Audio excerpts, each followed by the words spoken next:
Livro O Homem Espiritual. Autor Watimani. Capítulo 3. A queda do homem.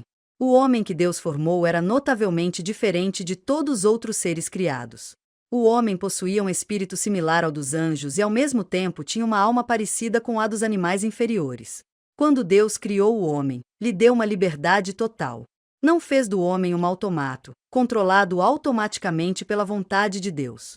Isto é evidente em Gênesis 2, quando Deus instruiu o homem srinal sobre qual fruta podia comer e qual não. O homem que Deus criou não era uma máquina dirigida por Deus, pelo contrário, tinha uma total liberdade de escolha. Se escolhia obedecer a Deus, podia fazê-lo, e se decidia rebelar-se contra Deus, também podia fazê-lo. O homem possuía uma soberania pela qual podia exercer sua vontade ao escolher entre obedecer ou desobedecer. Este ponto é muito importante, posto que devemos ver claramente que, em nossa vida espiritual, Deus jamais nos priva de nossa liberdade. Deus não levará a termo nada sem nossa colaboração ativa. Nem Deus, nem o demônio podem fazer nada através de nós sem antes ter obtido nosso consentimento, porque a vontade do homem é livre. Originalmente, o espírito do homem era a parte mais nobre de todo o seu ser, e a alma e o corpo lhe estavam sujeitos. Em condições normais, o espírito é como um amo, a alma é como um mordomo e o corpo é como um criado. O amo encarrega assuntos ao mordomo, que, por sua vez, ordena ao criado que os execute. O amo dá ordens ao mordomo em particular. O mordomo parece ser o dono de tudo, mas, na realidade, o dono de tudo é o amo.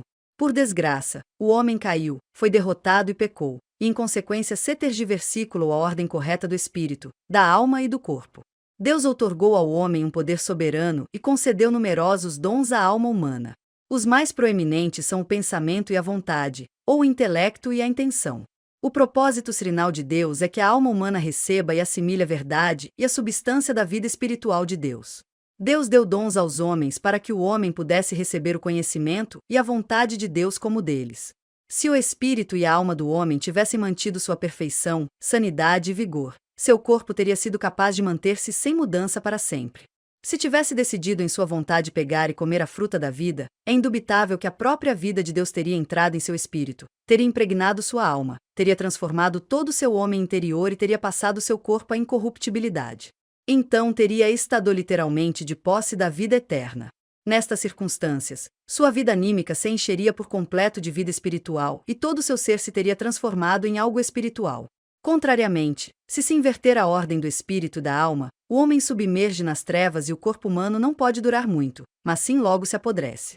Sabemos que a alma do homem escolheu a árvore do conhecimento do bem e do mal em lugar da árvore da vida. Não obstante, não está claro que a vontade de Deus para Adão era que comesse a fruta da árvore da vida? Porque antes tinha proibido a Adão que comesse a fruta da árvore do bem e do mal e o advertiu que no dia que a comesse morreria. Gênesis 2:17. Primeiro ordenou ao homem que comesse livremente de toda a árvore do jardim, e propositalmente mencionou a árvore da vida no meio do jardim. Quem pode dizer que não é assim? A fruta do conhecimento do bem e do mal eleva a alma humana e suprime o espírito. Deus não proibiu o homem que comesse desta fruta simplesmente para prová-lo. O proibiu porque sabia que, comendo desta fruta, a vida da alma do homem seria tão estimulada que a vida de seu espírito ficaria submersa. Isto significa que o homem perderia o autêntico conhecimento de Deus e, em consequência, estaria morto para ele. A proibição de Deus mostra o amor de Deus. O conhecimento do bem e do mal neste mundo é mau em si mesmo. Este conhecimento surge do intelecto da alma do homem. Incha a vida da alma e, consequentemente, rebaixa a vida do espírito até o ponto em que esta perde todo o conhecimento de Deus, até o ponto que fica como morto. Um grande número de servos de Deus vem nesta árvore da vida, Deus oferecendo vida ao mundo em seu Filho, o Senhor Jesus. Esta é a vida eterna, a natureza de Deus, sua vida incriada. Por isso temos aqui duas árvores, a que produz vida espiritual, enquanto que a outra gera vida anímica. Em seu estado srinal, o homem não é nem pecador nem santo e justo. Encontra-se entre os dois. Pode aceitar a vida de Deus, convertendo-se assim em um homem espiritual e participante da natureza divina, ou pode encher sua vida criada até torná-la anímica, matando assim seu espírito. Deus deu um equilíbrio perfeito às três partes do homem. Sempre que uma das partes se desenvolve muito, as outras sofrem. Nossa experiência espiritual será muito beneficiada se compreendermos a ordem da alma e seu princípio de vida. Nosso espírito vem diretamente de Deus, posto que é um dom de Deus. Números 16:22.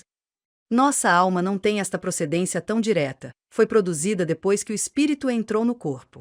Por isso está vinculada ao ser criado, de uma maneira característica. É a vida criada, a vida natural. O valor que tem a alma é realmente grande, se mantiver seu papel de mordomo e permitir que o espírito seja o amo. O homem pode então receber a vida de Deus e estar em conexão com o Deus da vida. Se, ao contrário, este mundo anímico se encher, consequentemente o espírito ficará reprimido. Todos os atos do homem ficarão limitados ao mundo natural do criado, incapaz de unir-se à vida sobrenatural e incriada de Deus. O homem serenal sucumbiu à morte porque comeu da fruta do conhecimento do bem e do mal, desenvolvendo assim, de maneira anormal, sua vida anímica. Satanás tentou a Eva com uma pergunta. Sabia que sua pergunta estimularia o pensamento da mulher. Se Eva tivesse estado sob o completo controle do espírito, teria rechaçado estas perguntas. Ao tentar responder, utilizou sua mente, em desobediência ao espírito. É indubitável que a pergunta de Satanás estava cheia de enganos, posto que seu motivo principal era simplesmente incitar a atividade mental da Eva. Seria desesperar que Eva corrigisse a Satanás, mas, Eva se atreveu a trocar a palavra de Deus em sua conversa com Satanás. Em consequência, o inimigo se encorajou e atentou para que comesse, sugerindo-lhe que, ao comer, se lhes abririam os olhos e seria como Deus, conhecendo o bem e o mal assim. Quando a mulher viu que a árvore era boa para comer e que era uma delícia para os olhos, e que a árvore era desejável para ter sabedoria, tomou de seu fruto e comeu. Gênesis 3:6. Assim foi como Eva viu o assunto. Satanás provocou primeiro seu pensamento anímico e em seguida avançou até apoderar-se de sua vontade. O resultado: Eva caiu no pecado. Satanás sempre utiliza a necessidade física como o primeiro objetivo a atacar. Simplesmente fez menção a Eva do ato de comer a fruta, um assunto totalmente físico. A seguir tentou seduzir sua alma, dando-lhe a entender que, fazendo o que lhe dizia, se lhes abririam os olhos para conhecer o bem e o mal. Embora esta busca do conhecimento fosse totalmente legítima, sua consumação levou seu espírito a uma franca rebeldia contra Deus. A tentação de Satanás alcança primeiro o corpo, em seguida a alma e finalmente o espírito. Depois de ter sido tentada, Eva deu sua opinião. Para começar, a árvore era boa para comer. Isto é concupiscência da carne. A carne da Eva foi a primeira a ser estimulada. Segundo, era uma delícia para os olhos e a concupiscência dos olhos. Agora já estavam estimulados seu corpo e sua alma. Terceiro, a árvore era desejável para dar sabedoria. Isto é o orgulho da vida. Este desejo revelava vacilação entre sua emoção e sua vontade. A agitação de sua alma era já incontrolável. Já não se mantinha à margem, como um espectador, mas sim tinha sido cutucada a desejar a fruta. Que perigosa é uma emoção humana, quando é dona das circunstâncias. Por que Eva desejou a fruta? Não foi simplesmente pela concupiscência da carne e a concupiscência dos olhos, mas sim também por sua incontida curiosidade pela sabedoria. Na busca de sabedoria e de conhecimento, inclusive do chamado conhecimento espiritual, com frequência se podem incentivar as atividades da alma. Quando uma pessoa tenta aumentar seu conhecimento praticando ginástica mental com livros, sem esperar em Deus nem pedir a direção do Espírito Santo, é evidente que sua alma se encontrará em plena oscilação. Isso esgotará sua vida espiritual. Como a queda do homem foi ocasionada pela busca de conhecimento, Deus utiliza a insensatez da cruz para destruir a sabedoria dos sábios. O intelecto foi a causa principal da queda. Por isso, para salvar-se, terá que acreditar na loucura da palavra da cruz, em lugar de depender do intelecto. A árvore do conhecimento fez que o homem caísse, e por isso Deus emprega o madeiro da loucura, 1 Pedro 2:24, para salvar almas. Se algum entre vós se julga sábio neste tempo, que se torne ignorante para poder ser sábio. Porque a sabedoria deste mundo é insensatez para Deus. 1 Coríntios 3:18-20, ver também 1:18-25. Tendo repassado cuidadosamente o relato da queda do homem, podemos ver que, ao rebelar-se contra Deus, Adão e Eva desenvolveram suas almas até o extremo de deslocar seus espíritos e submergir-se nas trevas. As partes proeminentes da alma são a mente, a vontade e a emoção do homem. A vontade é o órgão da decisão e, em consequência, o dono do homem. A mente é o órgão do pensamento, enquanto que a emoção é o do afeto. O apóstolo Paulo nos diz que Adão não foi enganado, indicando que a mente de Adão não estava em confusão naquele dia fatídico. Quem fraquejou em sua mente foi Eva, a mulher foi enganada e pecou. 1 Timóteo 2,14. Segundo o relato de Gênesis, está escrito que a mulher disse: a serpente me enganou e comi. Gênesis 3,13. Mas o homem disse: a mulher me deu, não me enganou, a fruta da árvore e comi. Gênesis 3,12. É evidente que Adão não foi enganado. Sua mente estava limpa e sabia que a fruta era da árvore proibida. Comeu por causa de seu efeito pela mulher. Adão compreendeu que o que havia dito a serpente não era nada mais que o engano do inimigo. Das palavras do apóstolo, vemos que Adão pecou deliberadamente. Amava a Eva mais que a si mesmo. Fê-la seu ídolo e por ela foi capaz de rebelar-se contra a ordem de seu Criador. Que lástima que sua emoção dominasse a sua mente. Seu efeito superou a sua razão. Por que os homens não acreditaram na verdade? Porque sentiram prazer na injustiça. 2 Tessalonicenses 2,12. Não é que a verdade não seja razoável, mas sim que não a amam. Por isso, quando alguém verdadeiramente vai ao Senhor, crê com o coração, não com a mente, ele é justificado. Romanos 10,10. Satanás levou Adão a pecar apoderando-se de sua vontade, através de sua emoção, enquanto que tentou a Eva que pecasse dominando sua vontade pelo caminho de uma mente obscurecida. Quando a vontade, a mente e a emoção do homem foram envenenadas pela serpente e o homem seguiu a Satanás em lugar de seguir a Deus, seu espírito, que podia ter comunhão íntima com Deus, recebeu um golpe mortal. Aqui podemos ver a lei que governa a obra de Satanás. Usa as coisas da carne, comer fruta, para atrair a alma do homem para o pecado. Assim que a alma peça, o espírito fica consumido em uma escuridão absoluta.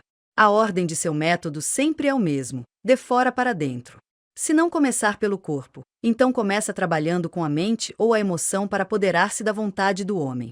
No momento em que o homem cede diante de Satanás, este possui todo o ser do homem e mata o espírito. Mas não é assim com a obra de Deus. Deus sempre trabalha de dentro para fora. Deus começa trabalhando com o espírito do homem e prossegue iluminando sua mente, estimulando sua emoção e o levando a exercer sua vontade sobre seu corpo, para cumprir a vontade de Deus. Toda obra satânica se realiza de fora para dentro e toda obra divina se realiza de dentro para fora. Nisto podemos distinguir o que vem de Deus e o que vem de Satanás. Tudo isto nos ensina, além disso, que, uma vez que Satanás se apodera da vontade do homem, controla esse homem. Devemos ter em mente que a alma é onde o homem expressa sua livre vontade e exerce sua autoridade. Por isso a Bíblia frequentemente deixa claro de que é a alma que peça. Por exemplo, Miqueias 6,7 diz o pecado de minha alma. Ezequiel 18,4, 20 diz a alma que peça. E nos livros Levítico e Número se menciona frequentemente que a alma peça. Por quê? Porque é a alma que decide pecar. Nossa descrição do pecado é a vontade de seu consentimento na tentação.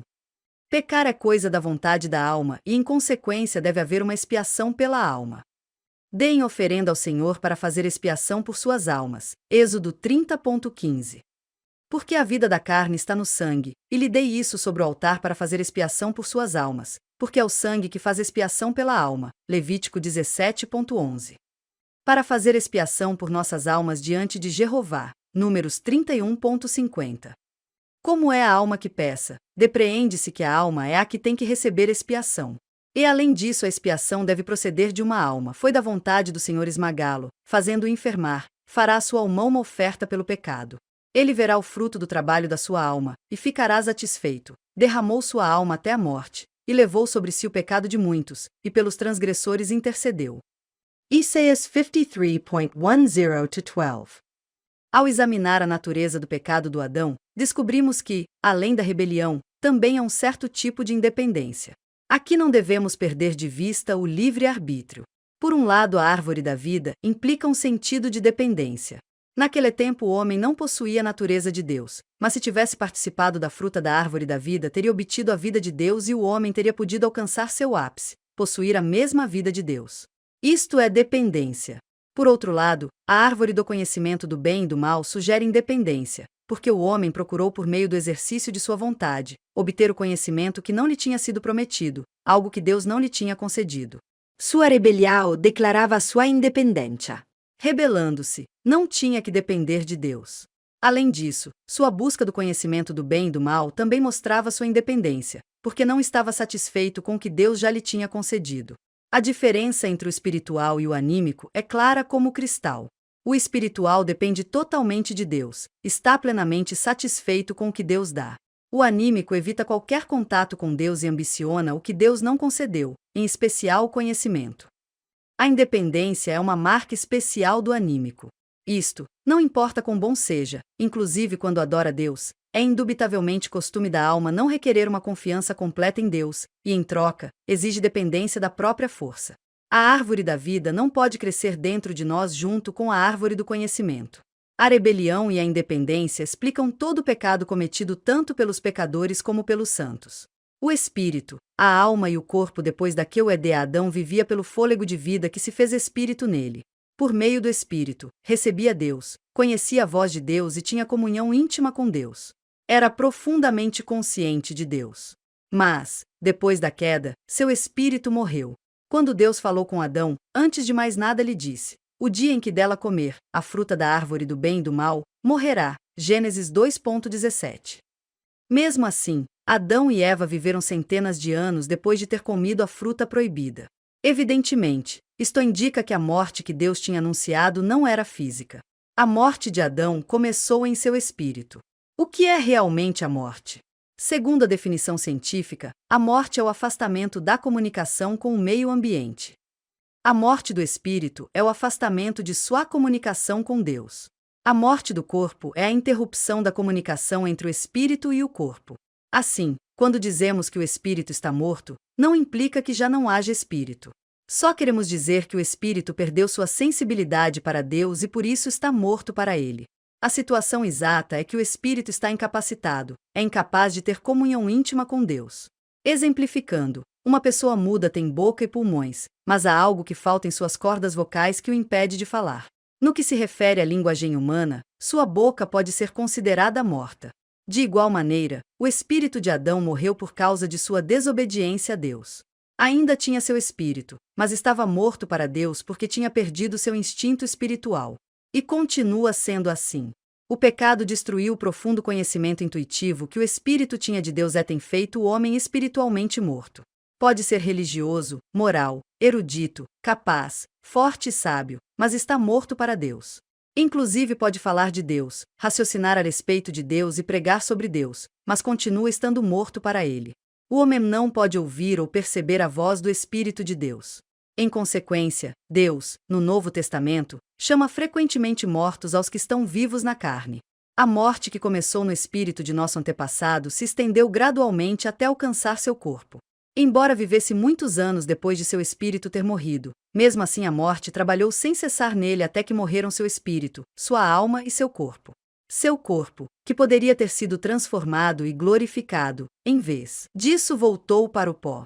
Como seu homem interior tinha caído no caos, seu homem exterior devia morrer e ser destruído. Após o que, o espírito de Adão, assim como o espírito de todos seus descendentes, caiu sob a opressão da alma, e, pouco a pouco, se fundiu com a alma e as duas partes ficaram fortemente unidas. O escritor de Hebreus afirma em 4:12 que a palavra de Deus transpassará e separará a alma e o espírito. A separação é necessária porque o espírito e a alma se tornaram um. Enquanto estão intimamente unidos, submergem o homem em um mundo físico. Tudo se faz seguindo os ditados do intelecto ou do sentimento. O espírito perdeu seu poder e sua sensibilidade, como se estivesse totalmente adormecido. O instinto que ainda tenha para conhecer e servir a Deus está completamente paralisado. Permanece em coma, como se não existisse. É a isto que se refere Judas 19 quando diz natural, sem espírito, literal. Asterisco claro está que isto não significa que o espírito humano deixe de existir, porque Números 16:22 afirma claramente que Deus é o Deus dos espíritos de toda a carne. Todo ser humano continua possuindo um espírito, embora esteja obscurecido pelo pecado e impotente para ter comunhão com Deus. Embora este espírito esteja morto para Deus, pode permanecer tão ativo como a mente ou o corpo. Deus o considera morto, mas ainda é muito ativo em outros aspectos. Em algumas ocasiões, o espírito de um homem caído pode inclusive ser mais forte que sua alma ou seu corpo, e pode conseguir o domínio sobre todo o ser. Estas pessoas são espirituais, da mesma maneira que a maioria das pessoas são anímicas ou físicas em sua maior parte porque seus espíritos são maiores que os das outras pessoas. Estes são as bruxas e os feiticeiros. É certo que mantêm contato com o mundo espiritual, mas o fazem por meio de espíritos diabólicos, não pelo Espírito Santo. Deste modo, o espírito do homem caído se alia com Satanás e seus espíritos diabólicos. Está morto para Deus, mas certamente muito vivo para Satanás e segue aos espíritos diabólicos que trabalham nele. Ao ceder às exigências de suas paixões e desejos carnais, a alma se converteu em escrava do corpo, de maneira que o Espírito Santo não tem oportunidades para lutar com o objetivo de recuperá-la para Deus.